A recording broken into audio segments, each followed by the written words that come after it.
This is where you and I are going to do it differently because we dislike leaving money on the table. I split my emergency fund into two accounts. Now, here are some common mistakes to avoid. When you're broke, every emergency feels like a full-blown crisis. Your boiler breaks down during winter. You lose your job unexpectedly. Take a look at what's going on in the US public sector at the moment. People are losing their jobs every day. Your car needs fixing, your bathroom floods. You crack your tooth on a piece of popcorn. That's actually happened to me. Then what? Well, you're most likely in trouble if you have no financial cushion. I cannot stress enough how important it is to consider or have an emergency fund. So in this video, we're going to go over what exactly an emergency fund is, how to build it, how much you should have saved, where to save it, and some common mistakes to avoid. If you're new here, hello and welcome. My name is Jumoke and I retired from my 9-to-5 job in my 30s and now live off of my investments. On this channel, I share my journey towards early retirement. I also talk about personal finance, investing, wealth creation, as well as self-improvement. If that sounds of interest to you, do not forget to hit the subscribe button, click on the notification bell so you don't miss any of my new videos. Let's dive right in.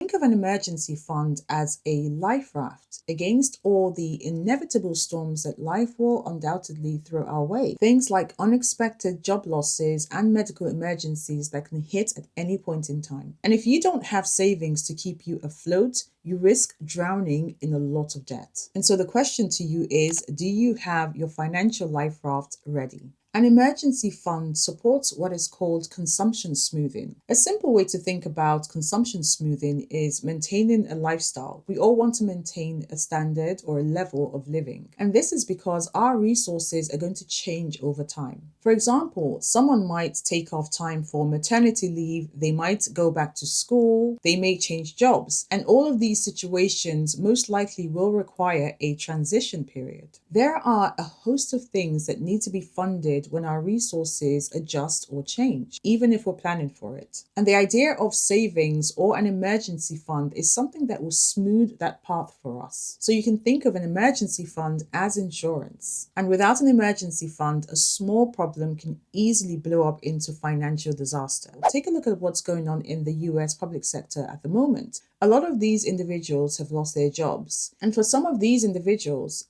if you had told them months ago that they would lose their jobs at this current time, they may have scoffed. And now imagine what life will be like for some of those individuals who live paycheck to paycheck and have zero savings to tide them over until they find a new job. In this current climate of high prices, saying that life will be difficult for them is an understatement.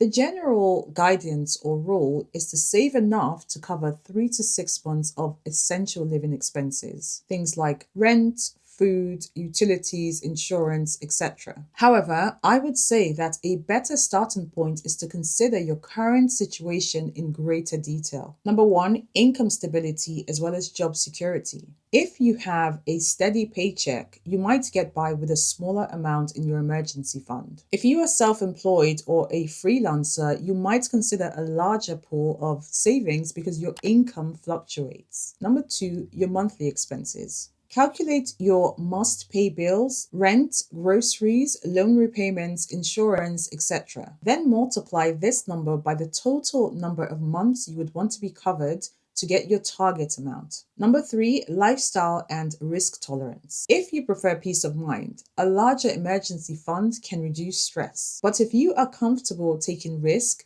you might keep a smaller emergency fund and instead allocate a lot more money or capital into your investments. Now, where you decide to keep or house your emergency funds should be given careful thought. And this is why. Remember, your emergency funds should be both liquid and easily accessible. And so you may want to avoid investing in stocks and other risky assets that could see their values drop when you need it the most. Additionally, you may want to avoid accounts where you need to give your bank a fairly lengthy notice period, like 30 to 95 days. Now, most people opt to deposit their emergency funds into a savings account that is connected to their checking account or their current account. But this is where you and I are going to do it differently because we dislike leaving money on the table. Instead of choosing a regular savings account, we are going to opt for a high yielding savings account so that we can benefit from high interest rates as well as the effects of compounding to grow our funds over time. Now, the great news is that currently some of the best high yield accounts offer up to 5 or 6%. If you are based in the US, here are some options you can find online. You should note the minimum amount required for each and, of course, read the terms and conditions before going ahead. And if you're in the UK, you are not missing out. Here are a few good options, and as usual, make sure you do a little bit of digging to understand the terms and conditions before making your selection. Now, contrary to the general guidance of 3 to 6 months of living expenses, I did things fairly differently, and that is, of course, based on my personal scenario. I split my emergency fund into 2 accounts. One of those accounts has enough to cover my living expenses for 1.5 years. Now, I opted to do it this way for 2 reasons. Number 1, for risk management purposes, and number 2, because of my personality type, I like to have a plan A as well as a plan B. But ultimately, my plan is to keep building my emergency fund as time progresses. So let's talk about how to build your emergency fund from scratch. Start small. Set a realistic goal, $500 or $1,000 to start with, and then build from there. If you set yourself an unrealistic goal, this could actually act as a hindrance to starting and, more importantly, maintaining the momentum to keep saving. Depending on your personal situation and your financial standing, you may prefer not to use your main stream of income or your main source of income for this purpose. And if that's you, you can always use residual income towards your emergency fund. For example, side hustles, tax refunds, or even bonuses from work.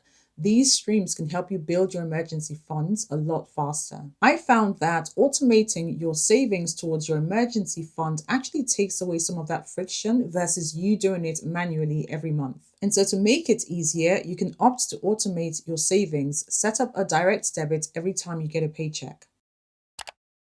Now, here are some common mistakes to avoid. Relying on credit cards instead of savings. Using credit cards inevitably builds your debt, and this ultimately reduces the amount you can put towards your savings or your investments. You are spending your hard-earned income servicing some of these high-rate debts instead of putting that towards building your future. Not replenishing your emergency fund after utilizing it. A rule here is to always replenish after use. I view my emergency accounts as being completely separate from my other accounts, which means that it's an account that I borrow from. And so, like any other debt, if I borrow from it, I must replenish it, I must repay. And I have found this to be an incredible point of discipline. Over saving instead of investing. Now, once you've calculated your monthly expenses and you've multiplied that by the amount of months that you'd like to be covered for, and you have successfully managed to save that much, congratulations. Now it's time to move on to long-term financial growth through investing. And just like that, my dear friends, we have come to the end of another video.